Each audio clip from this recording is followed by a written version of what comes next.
అసలు దేవుడు నా గురించి పట్టించుకుంటున్నాడో లేదో, మనుషులు వదిలేసినట్టు దేవుడు కూడా నన్ను వదిలేశాడా, లేకపోతే దేవుడికి కూడా నా మీద చిరాకు పుట్టిందా, చెదరేసిందా, దేవుడు కూడా నా మీద విరక్తి చెందాడా, నేమో దేవుడు కూడా వదిలేసినట్టు ఉన్నాడు నన్ను.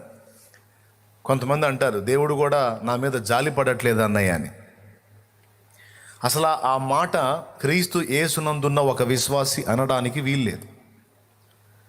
యేసు ప్రభువుని ఎరగని ఒక అన్యజనుడు, అన్యజనురాలు ఆ మాట అంటే అందులో అర్థం ఉంది. ఎందుకంటే సత్యం వారికి తెలియదు గనక, వారు అజ్ఞాన దశలో ఉన్నారు గనక ఏది పడితే అది మాట్లాడతారు.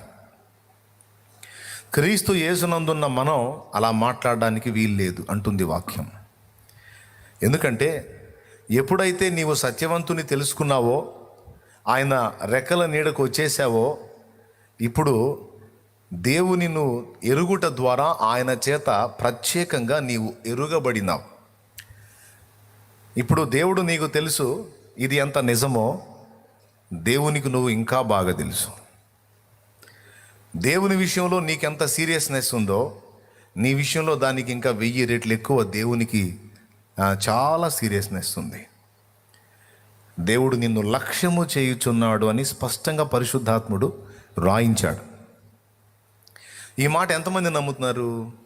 నువ్వు ఎంత ఇబ్బందుల్లో ఉన్నావో తెలుసు, ఎంత ఆనందంలో ఉన్నావో తెలుసు, ఎంత విమర్శలో ఉన్నావో తెలుసు, ఎంత శోధింపబడుతున్నావో తెలుసు, ఎంత దుఃఖ సహితంగా ఉన్నావో తెలుసు, ఎంత ఆనందంగా ఉన్నావో తెలుసు, ఎంత తృణీకరింపబడ్డావో తెలుసు, ఎంత ఘనత పొందుతున్నావో తెలుసు, మొత్తం తెలుసు. నీ ఆకలి తెలుసు, ఆవేదన తెలుసు, వస్త్రహీనత తెలుసు, బలహీనత తెలుసు, నువ్వు మంచంలో ఉన్న సంగతి తెలుసు, లేదా నువ్వు ఆరోగ్యంగా తిరుగుతున్న సంగతి తెలుసు, నీ పిల్లలు ఏ స్థితిలో ఉన్నారో తెలుసు. మొత్తం నిన్ను గూర్చిన సంగతులు అన్నిటినీ ఆయన ఎరిగి ఉన్నాడు. అంతేకాకుండా నీ విషయంలో ఆయన చింత కలిగి ఉన్నాడు. కొంతమంది బాధపడతారు, కనీసం నా గురించి ఆలోచించే వాళ్ళు లేరన్నా. ఇతరుల సమస్యల గురించి నేను ఆలోచిస్తాను కానీ, అందరూ నన్ను వాడుకుంటారు కానీ, నన్ను ఒక మనిషిగా గుర్తించి నా గురించి ఆలోచించే వాళ్ళు కానీ, నా గురించి చింతపడే వాళ్ళు కానీ ఒకళ్ళు కూడా లేరన్నా అని కొంతమంది ఆవేదన పడుతూ ఉంటారు.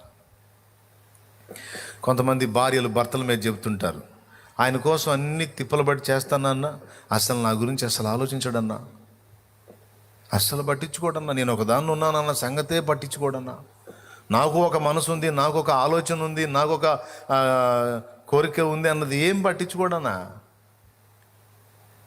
నన్ను ఒక యంత్రంలాగా చూస్తాడన్నా. చాలాసార్లు నాకు జీవితం మీద విరక్తి పడుతుందన్న ఆయన దెబ్బకి అన్న తల్లులు ఉన్నారు.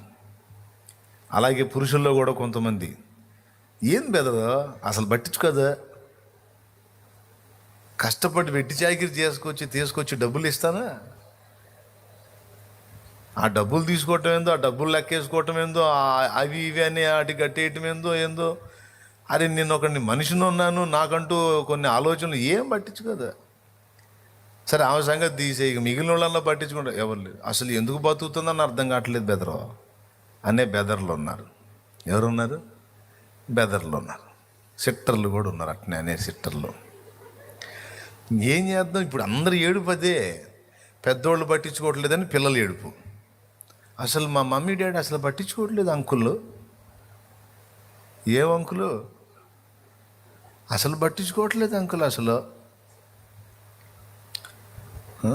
పెద్దోళ్ళేమో అసలు పట్టించుకుంటున్నారా మమ్మల్ని?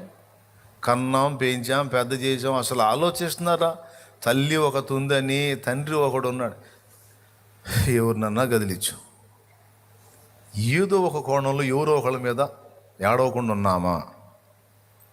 నిజం చెబుతాం, జీవితంలో కనీసం ఒక్కసారన్నా ఇలా ఫీల్ అవ్వలేదా? నేను అయ్యా నాన్న అంటే యథార్థంగా చేయొద్దు, నేను ఆనందపడతా. ఎందుకంటే నేను చాలాసార్లు అటు ఫీల్ అయ్యా. ఈ లక్షణం నాకే ఉందా అందరికి ఉందా అనేది తెలుసుకుందా వల్లే. నువ్వు ఎప్పుడు అటు ఫీల్ కాలేదా తమ్ముడు? చేయత్తలేదు అయ్యావా? Very good. ఇందులో ఎవరు మినహాయింపు లేదు. ఎందుకంటే అందరికీ అలాంటి ఆలోచన ఉంటుంది. మనిషి సంఘజీవండి.